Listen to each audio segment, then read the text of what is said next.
ఈరోజు మాజీ ముఖ్యమంత్రి వైఎస్ జగన్మోహన్ రెడ్డి నెల్లూరు జైల్లో పిన్నెల్లి రామకృష్ణారెడ్డిని చూడడానికి వచ్చాడు. చాలా హితబోధ చేశాడు. ఆయన అన్ని డోర్ డెలివరీ చేశాడు. డ్రైవర్ సుబ్రహ్మణ్యాన్ని కూడా డోర్ డెలివరీ చేశారు.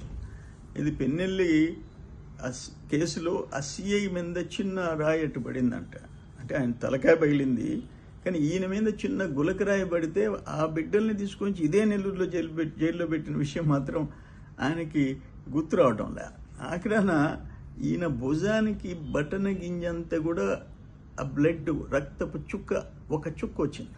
దానికి 5 ఏళ్ళు కోటికత్తి సీనుని జైల్లో పెట్టావు, మీ కనికరం రాలే. అంటే ఆయన్ని అందరినీ కులం, మతం, పార్టీలు ఏమీ చూడలేదంట.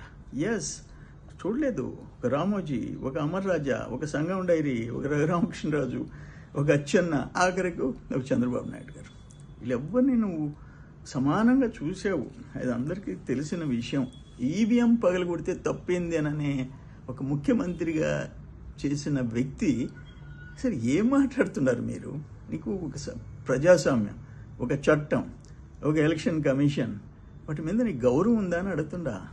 ఆయనంట ఇవన్నీ చేసి చంద్రబాబు నాయుడు రేపు అనుభవిస్తా అంట. చంద్రబాబు నాయుడు అనుభవించడు. అసలు నీ పార్టీ ఉందా? నువ్వు చేసిన పాపాలకి నీ పార్టీ ఉండదు అంటున్నా నేను. నెక్స్ట్ ఎలక్షన్స్ టైంకి వైసీపీ, వైఎస్ఆర్సీపీ పార్టీ అనేది ఉండే ప్రసక్తిలే. దాని సంగతి చూసుకో. నీ పార్టీని నిలబెట్టి దానికి చూసుకో.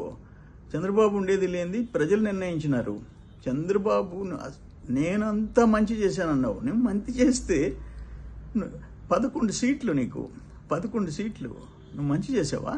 దుర్మార్గాలు చేసావు, అనుభవిస్తావు. బట్ ఈరోజు మాత్రం నవ్వు వస్తుంది. తమరు మాట్లాడిన మాటలు